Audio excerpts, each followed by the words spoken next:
Everyone, welcome to Tejas career academy. Guys, आज है 25 सितंबर और आज हम देखने वाले हैं इंपॉर्टेंट करंट अफेयर के क्वेश्चंस को। ओके, शुरुआत करते हैं आज के इस सेशन का। लेकिन आगे बढ़ने से पहले मैं आपको बताना चाहूंगा कि अगर आपने अभी तक चैनल को सब्सक्राइब नहीं किया है तो चैनल को सब्सक्राइब करें, वीडियो को लाइक शेयर जरूर करें। ओके, चलिए आगे बढ़ते हैं, देखते हैं सारे क्वेश्चन को वन बाई वन करके क्या क्या चीजें यहाँ पे रखी गई है। सबसे पहले बात करेंगे हम क्वेश्चन नंबर 1 के बारे में। तो क्वेश्चन नंबर 1 आपसे पूछा जा रहा है यहाँ पर कि छत्तीसगढ़ के अंतरराष्ट्रीय बैडमिंटन खिलाड़ी मनीषी सिंह, ध्यान रखेंगे, अंतरराष्ट्रीय बैडमिंटन खिलाड़ी मनीषी सिंह चेन्नई में आयोजित Akhil Bharatiya Yonex sunrise masters ranking badminton tournament में कौन सा पदक जीता। तो सबसे पहले आपको यहां पे ध्यान रखना होगा कि ये जो चैंपियनशिप टूर्नामेंट था इसकी कैटेगरी इंडिविजुअल थी। इंडिविजुअल मतलब व्यक्तिगत स्पर्धा में, ध्यान रखिएगा। सिंगल्स में अगर हम देखें तो सिंगल्स बोलो आप इसको या फिर व्यक्तिगत बोलो, तो ध्यान रखिएगा इंडिविजुअल की बात की गई है। इंडिविजुअल मतलब एकल प्रतिस्पर्धा। एकल स्पर्धा में इन्होंने हाल ही में चेन्नई में आयोजित भारतीय योनेक्स सनराइज चैंपियनशिप टूर्नामेंट में मास्टर्स रैंकिंग बैडमिंटन चैंपियनशिप में रजत पदक जीता है, सिल्वर मेडल जीता है। करेक्ट ऑप्शन बनेगा आपका ए। क्लियर, चलिए आगे बढ़ते हैं दूसरे क्वेश्चन की तरफ। क्वेश्चन है हमर बेटी हमर अभियान के तहत राज्य की महिला पुलिस अधिकारी कर्मचारी स्कूलों और कॉलेजों में जाकर बेटियों को किसकी जानकारी देंगे। इसका मतलब है कि हमर बेटी हमर अभियान का थीम क्या है या किस पर्पस से चलाया जा रहा है। तो गाइस ध्यान रखेंगे आप यहां पर हमर बेटी हमर अभियान की शुरुआत छत्तीसगढ़ के बालिकाओं को सशक्त बनाने के लिए किया जा रहा है और इसमें कौन कौन से लोग शामिल होंगे। महिला पुलिस अधिकारी और कर्मचारी जितने भी हैं शासकीय कर्मचारी, सभी को स्कूलों और कॉलेजों में जा जा करके कानूनी अधिकार एवं सुरक्षा के उपाय के बारे में जानकारी देना सुनिश्चित कराया गया है। यानी सभी बालिकाओं को, सभी छात्राओं को इसके बारे में जानकारी देना है कि आपकी सिक्योरिटी पर्पस क्या हो सकती है, सुरक्षा के उपाय क्या हो सकते हैं, साथ ही साथ कानूनी अधिकार कौन कौन से हैं जिसके लिए आपको जागरूक होना जरूरी है। तो करेक्ट ऑप्शन बनेगा यहां पर आपका बी। आगे बढ़े चलिए नेक्स्ट क्वेश्चन है छत्तीसगढ़ राज्य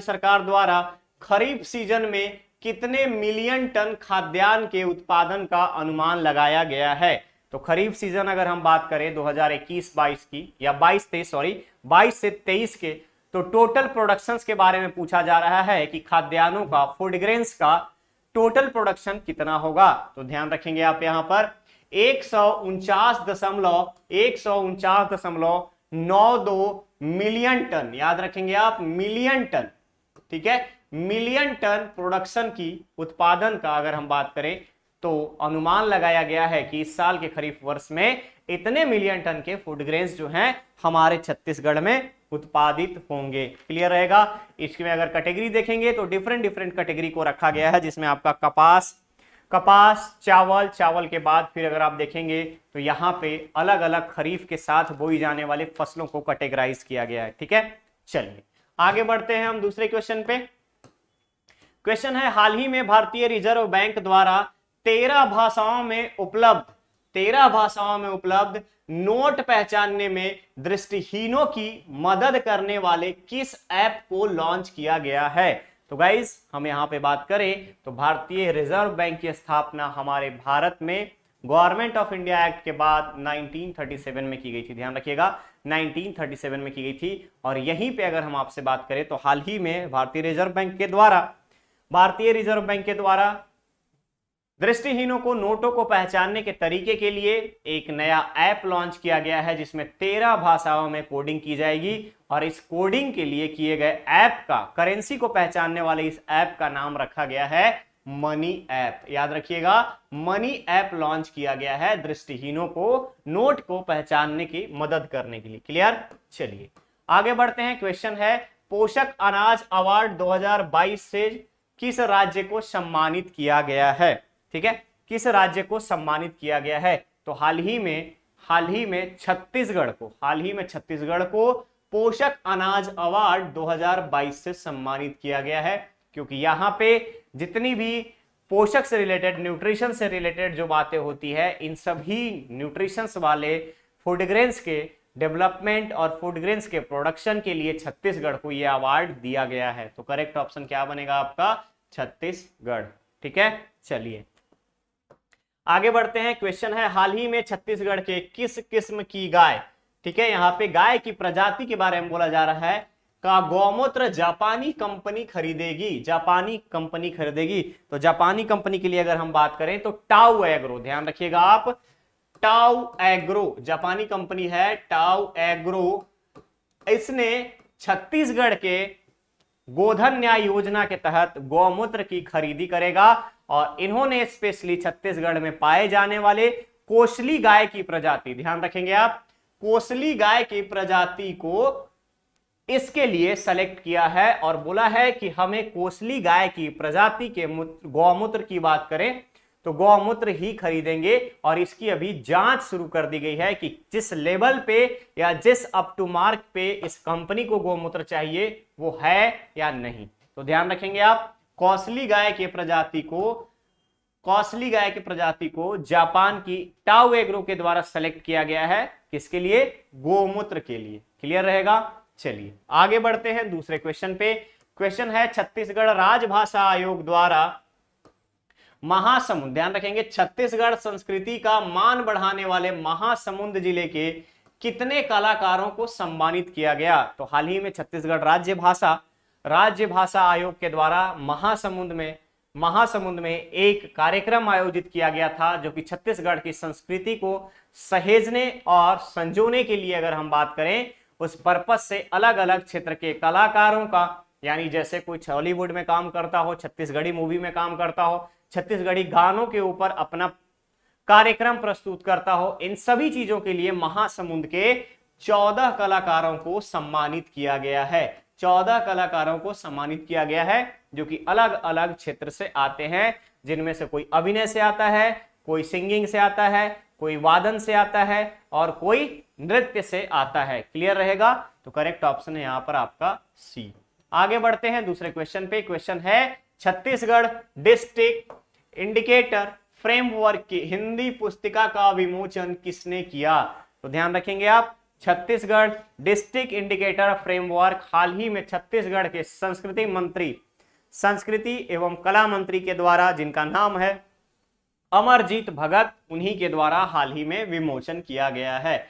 अमरजीत भगत क्या है? हमारे राज्य के संस्कृति मंत्री, रविंद्र चौबे जी पंचायती राज विभाग और एग्रीकल्चर मिनिस्टर, भूपेश बघेल हमारे मुख्यमंत्री, अनुसुईया उइके जी हमारी माननीय राज्यपाल। क्लियर रहेगा? तो करेक्ट ऑप्शन यहां पर बनेगा आपका अमरजीत भगत, डी। ठीक है, चलिए आगे बढ़ते हैं नेक्स्ट क्वेश्चन पे। क्वेश्चन है राज्य में मोतियाबिंद दृष्टिहीनता को पूर्ण रूप से समाप्त करने का लक्ष्य किस वर्ष का रखा गया है? तो अगर आप लोगों को पता होगा तो मोतियाबिंद से होने वाली बीमारी के लिए, दृष्टिहीनता को दूर करने के लिए छत्तीसगढ़ जो है कॉर्निया खरीदने वाला देश का पहला राज्य है, जिससे कि दृष्टिहीनता से राज्य को मुक्त किया जाए। और मोतियाबिंद से रिलेटेड दृष्टिहीनता जो होती है उसको कंप्लीट रूप से एंड करने का टारगेट रखा गया है वर्ष 2025 का।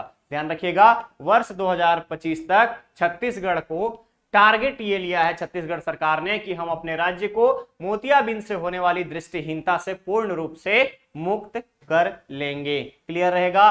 करेक्ट ऑप्शन बनेगा यहां पर आपका ए। आगे बढ़े नेक्स्ट क्वेश्चन की तरफ। क्वेश्चन है राज्य के किस जिले में 34 पोर्टा केबिन के माध्यम से 14,000 बच्चों की पढ़ाई कराई जा रही है? सबसे पहले पोर्टा केबिन होता क्या है समझेंगे। पोर्टा केबिन अगर आप देखे होंगे तो कहीं पे कैंपिंग वगैरह करने के लिए, ठीक है, कैंपिंग वगैरह करने के लिए नॉन परमानेंट शेडिंग का हॉस्टल्स या शेडिंग्स बनाए जाते हैं जिसमें लोग रहते हैं और उनको सुविधाएं वहां मिलती हैं, यानी अपनी सुविधाओं के अनुसार वहां पे क्या करते हैं, अरेंजमेंट करते हैं। तो छत्तीसगढ़ के बीजापुर में, ध्यान रखिएगा, छत्तीसगढ़ के बीजापुर में 34 पोर्टा केबिन के माध्यम से 14,000 बच्चों की पढ़ाई कराई जा रही है, जिसमें पहली से लेकर 8वीं क्लास तक के बच्चे हैं। इनको रहने की सुविधा और खाने की सुविधा भी प्रोवाइड की जा रही है। क्लियर रहेगा? क्लियर रहेगा? क्लियर रहेगा? करेक्ट ऑप्शन बनेगा आपका बी। नक्सलग्रस्त जिलों में जहां भी स्कूलों को ब्लास्ट करके स्कूलों को उड़ा दिया जाता है वैसी जगहों पे पोर्टा केबिन के थ्रू स्कूली शिक्षा दी जाती है। क्लियर? चलिए, ये था आज का सेशन। अब बारी है आपके स्टूडेंट धर्मा की, जिसका आंसर आपको कमेंट बॉक्स में कमेंट करके देना है। क्वेश्चन है, भारतीय महिला क्रिकेट के, ध्यान रखेंगे, भारतीय महिला क्रिकेट के किस खिलाड़ी ने 24 सितंबर को आखिरी मैच खेला? ठीक है, आखिरी मैच खेलेगी। आपको यहां पे आंसर देना है कमेंट बॉक्स में। ऑप्शन में दिया गया है मिताली राज, झूलन गोस्वामी, स्मृति मंदाना और अंकिता शर्मा। इन सभी में से एक करेक्ट ऑप्शन है जिसका आंसर आपको कमेंट बॉक्स में कमेंट करके देना है। ओके गाइस, ये था आज का सेशन। मिलेंगे बहुत ही जल्द हम लोग नेक्स्ट सेशन में। बने रहिए तेजस कैरियर एकेडमी के साथ। चैनल को सब्सक्राइब करें, वीडियो को लाइक शेयर जरूर करें। Thank you so much.